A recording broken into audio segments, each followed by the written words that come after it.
पीले दांत वाली बहू। रंजना कभी ब्रश नहीं करती थी। उसे कितनी बार उसके माँ बाप ने डांटा, लेकिन उसका कोई असर उस पर होता ही नहीं था, जिस कारण से उसके दांत पीले पीले हो जाते हैं शादी के बाद। अरे बहू, वैसे तो तुझ में कोई कमी नहीं है, पर तेरे दांत इतने पीले कैसे हैं बेटा? कैसे मतलब? कोई सर्जरी थोड़ी ना कराई है। वो तो क्या नाम, मैं ब्रश नहीं करती थी तो पीले हो गए। अब क्या करूं? आप कहें तो लाल करवा लूं या फिर काले? यार ये क्या है, क्यों माँ से लड़ रही हो? लड़ रही हूँ? अरे मैं लड़ रही हूँ या ये बोल रही है कि दांत पीले हैं, पीले। अरे तपस्या थोड़ी ना की है इन्हें पीले करने के लिए। बकायदा ब्रश नहीं किया है 20 साल तक, तब जाकर। छी, कैसी बात कर रही हो? ये उस वक्त तो पीले नहीं थे जब हम लोग तुम्हें देखने आए थे। अरे तब साफ करवा लिया होगा डेंटिस्ट के पास जाकर। अब देखो कैसे पीले पीले लग रहे हैं।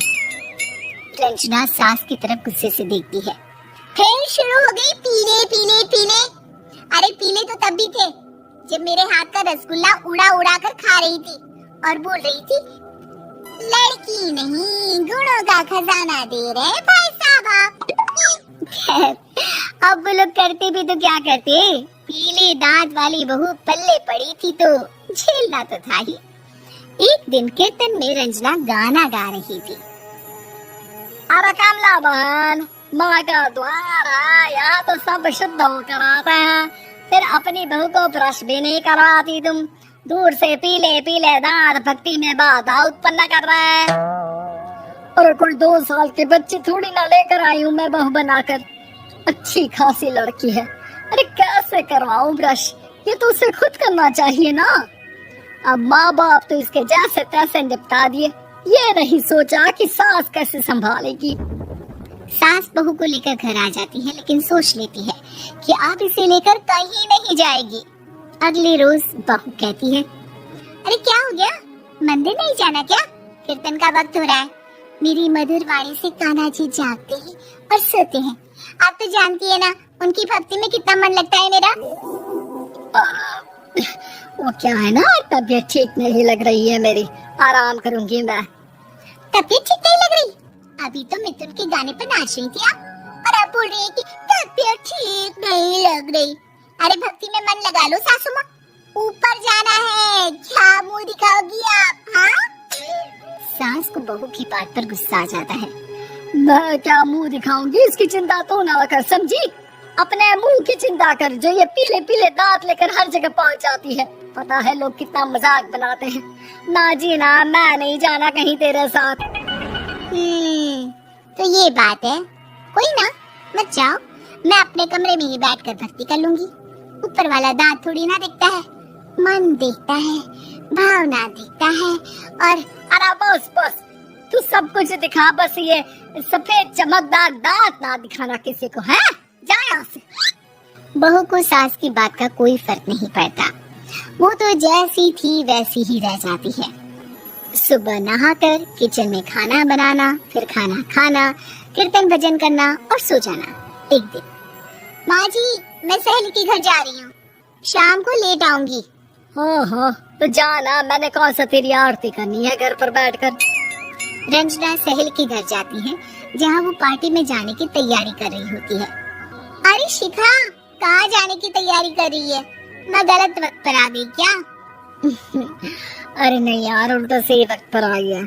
मैंने ये साड़ी और ज्वेलरी निकाली है यार, शाम को इनके ऑफिस की एक पार्टी में जाना है। बताना कैसा लग रहा है ये सब? नहीं यार, इस ड्रेस के साथ तो वो वाली ज्वेलरी अच्छी लगेगी। हाँ हाँ सही बोल रही है, मैंने ध्यान ही नहीं दिया। वैसे तो हमेशा से मस्त फैशन सेंस रखती है। तो बड़ा जाती होगी ना पति के साथ पार्टी में।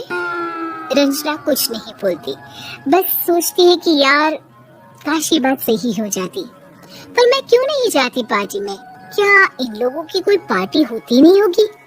रंजना घर आती है और रात में पति से सवाल करती है, एक बात बताइए, आप मुझे किसी पार्टी में क्यों नहीं ले जाते? क्या आपके यहाँ ऑफिस में पार्टी नहीं होती? पति बेचारा क्या कहता कि दांत पीले हैं तुम्हारे इसलिए। अरे कोई पार्टी होती नहीं हम लोगों के ऑफिस में, तो कहाँ से लेकर जाऊं? और मार्केट, मॉल, कहीं वीकेंड घूमना, कहीं तो। अरे यार, सारे हफ्ते में एक छुट्टी मिलती है, तो सोचता हूँ कि आराम ही कर लूं। क्यों? रंजना मन मार के रह जाती है। पहले कभी सास के साथ मंदिर जाया करती थी, लेकिन वो भी सास ने ले जाना बंद कर दिया। घर बैठी बैठी रंजना बोर हो जाती है। तभी उसे आइडिया आता है और वो मायके जाने का सोचती है। सासू माँ, 2 दिनों के लिए मम्मी के घर जा रही हूँ। अच्छा अच्छा ठीक है, आराम से जा। और हाँ, माँ से कुछ अच्छी आदत सीख कर आना कि कैसे शरीर के हर भाग की तरह दांतों की सफाई भी जरूरी होती है, समझी? शुरू हो गई ना आप? वो लोग आपकी तरह नहीं है कि छोटी छोटी बात का बतंगड़ बना दे। उन लोगों के लिए मैं मायने रखती हूँ, ना कि मेरे पीले पीले दांत। रंजना माँ को बिना बताए उन लोगों को सरप्राइज देती है, लेकिन जैसे ही वो दरवाजे पर पहुँचती है, अंदर देखती है कि घर वाले कहीं जा रहे होते हैं। अब माँ, काश रंजना दीदी के दांतों वाली प्रॉब्लम नहीं होती, तो वो भी हम लोगों के साथ चलती ना बुआ जी की बेटी की शादी में।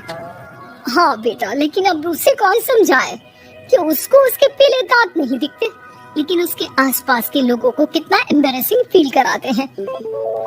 मुझे तो कितनी बार उसके स्कूल की टीचर ने शिकायत की कि उसके साथ कोई लड़की बैठना भी नहीं चाहती, और ना ही कॉलेज में कोई उससे बात करना चाहता था। लेकिन पता नहीं क्यों उसे ये बात समझ में ही नहीं आती। कोई कमी नहीं है उस लड़की में, बस यही कि दांत पीले हैं। वो तो भला हो जीजा जी और उनकी माँ का, जो दीदी को जैसी है वैसे ही रखा हुआ है। रंजना को अपने घर वालों की बात सुनकर बहुत दुख होता है। वो सोचती है कि वो क्या करे, लेकिन फिर वो सीधा डेंटिस्ट के पास जाती है, अपने दांत चमकाती है और कसम खाती है कि वो रोज ब्रश करेगी। और क्या हो गया? तुम तो 2 दिनों के लिए गई थी ना, पर कोई ना, अच्छा है, चलो आ गई तो। रंजना सास के सामने आकर खड़ी हो जाती है और पूरी स्माइल करती है, उसके चमकदार दांतों को दिखाती हुई। हाँ? चले मंदिर। माँ, मुझे माफ कर दीजिए, मैंने आप लोगों को बहुत एम्बैरेसिंग फील करवाया। मैं आज से रोज ब्रश करूंगी।